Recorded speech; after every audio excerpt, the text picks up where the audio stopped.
kede neno nin kede chipakara ikweda mitimo nyodo ino achiel arare atekelo ne jogo ne Kumam lia bedo karachiel.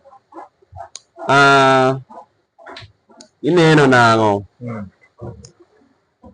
namba achiel obedo achaye be Inspector Jiada achaye duong' ne wa kadano wuoto wer mere moro arabo ka ng'ata moro owuoto wer mere okogeno chano wer no aro bea kede jo tie jo ame oto kagodi ya bang'e na lo bang'e na lo dikot even you go viral even on social media, then you abuse your friends, say ng'ato rangi battle ng'ati monyo. That is not the case, because ikadi class there is always number 1, number 2, number 3, number 4 paka ng'ata choko. So that is one of the things, those petty things and ameli atekel ne wanyo uniting our music industry. Let me take an example. Uncle Steven kangona ko yai publicly in the social media dako gani Uncle Steven kon merely Uncle Steven lo ango kede nyo. How will you feel, for example, you Uncle Steven? So guidance is necessary. And we as Kumam have to support a uniting. We have to unite, then we speak one language, we move as a team. We join hands and we do it. Opoyo sana. Inspector J, this one is a brief. Na initie ko kararombe nyo in music industry mekuma. Now in music industry, you begin counting from the first lockdown. First lockdown otimere 2021. Exactly, that's when I started my music. So now 2021, gani 2021 to 2025. Tiena kede wera rombe. Were taught. Mark Teach tie kano. Shika moja tie. Chilokoma tie. Nadekigo. Chilokoma tie. Edubo kareni. Nyom. Kany. Then there is another one which is still cooking. Tiati jokoni dopoli work. Opoyo sana. So na kita na inigeo kede kamaro. It's quite a long time meet kedi industry mekuma. Is there a body atie og Arabo atie mejo god mekuma mdedete anda Arabo mora tetelo Kumam music Arabo bull dano tie independent. Now there is a body. Amolo be Kuwa in full nani. Kuwa bedo Kumam United Artists Association. Kuwa notie biko would obey most of the artists layered Kuwa. People have not registered. Most of the artists have not registered in Kuwa. Registration that's regarding the registration of Kuwa at first was 5,000. And then we formed up, there's a circle group that was formed up there, and even there's a bank account. Ame oyambe all artists go to registering, and then we come one body. But you find that there have been a lot of friction. Not your work it right. Yento kai body balakuo bino. It's really very very applicable. Mebul agwachati Kumam me donyo anda kuwa. Mano udo management kede how the flow of artists udo bedo easy piento udo tie body managing ogi. Nyodo ino achepak omiodo jacheli ate joining and yet the body is there. The most important thing, and to me as me, what I feel, Ngoti karame wano timo kede festival after every year. After every year timo festival. So there is a fee. I mean, you as a member of Kwa, Ipore Kwa, may organizing that festival, and it's 200,000 because the body leaked the resource message. Exactly. So the members are not a resource of the money. Exactly. To make the function run well. So it is yearly.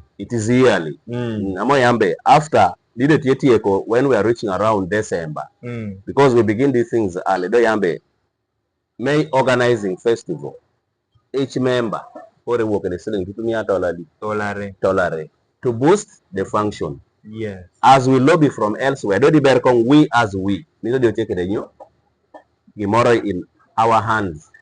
Kadi di lobbying karamoro that you go and lobby knowing because now in your lobbying or pay what do you have? Yes. So that will help you. What do you have at hand? So that is the major thing to me. And I know me to major kogeno timonyo. Weko Kua. But Kua is still standing. Like a possible question, I'm a member the Kua Kuno. Yes, please. And the Akokwanyo Tumia Tolareno, like how we have agreed. Benefit Nyome at the end of it. Okay. Like now we members. If there is a festival, get collections to Erobedo depending on the population of number, Obino. And that is one of the major factors. Because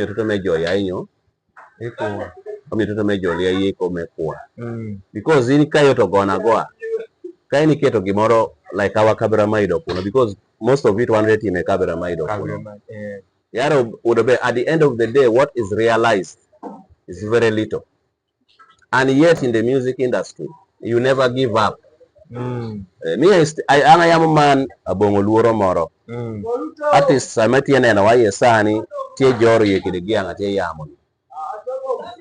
in every show that you make, Karobango Koni, then you realize the profit.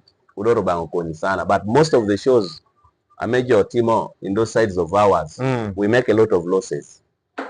We make a lot of losses. Because everything is in you. And in a show, you cannot make a show you alone. You can't. It needs unity. You unite with your friends. Promoters. Promoters, Zamano. Then things will run smoothly. But can you mean team single-handed person, it becomes a very big challenge for you. Yeah. And now another thing which is bringing all that, because now they'll wish to call Owerwadgi. Maybe not supporting. To come and support them. Now you have called them to come and support you. At the end of the day, they're going to expect something. So now when they expect something and what you have realized is very little, what are you going to give them? That's why you see a Samoro, artists. That is another one of the challenges. So when you don't call your friends, they'll feel that you have isolated them. And yet that is the fear. The fear. In case now failing, what are we going to give to these people? So it's a little bit hectic. Yeah, it is so hectic. So poyo sana pimino waniang kope mogano no about kuwa biretek sana. So agocha tie oko kuno kuwa tie pi ogoj me Kumam dedede. See that you also join there. Yes, etwero bedo useless, but with the time ero bedo meaningful. Ineno chain. And the chepak iPhone medonyo kuno da kodo kotek. So this is the time. Amago tieda where mene do inome lobo Kumam do mindo kede sana. Chewera chel. Amejo Kumam ngeango kede sana. Where me Mark teach. Kede chilo koma. Aredo na. Tien tie were tie abepo di jo toto mejo liya ngeo. So iko Mark teach kede chilo koma. Magore de were ni. No. Capella moro. Me collabo mam. Me collabo. Ara collabo ara tie single do dene ja capella me we. Okay, but there me do chilo koma do. Okay, mi wabobe. Chilo koma tin kej benyo amiyo jo keto nyeki koma. Chilo koma tin kej benyo amiyo jo kela moni koma. Kata moito jo duoka piny. Kata modongo jo duoka piny. Kata moito jo duoka piny. Kata modongo jo duoka piny. Kara pinyo leke koro meri tie bino weka bedi timme chiloni oyai tuwa Timme asonyani oyai tuai. Be ogwoka buto mot kuri chob dude kedo wecho ba chienge more kai. Kai yes. Pendi teto tolo mole merede. Ini lolo dano, tie lolo dano tamo bale itini kedo ke pidene ling do nando. Kadi yoldo timo nyo. Chienge more kai be arada biado bino bin. No poto ka just rush wero. It has really been a nice time, Kedi. Apoy.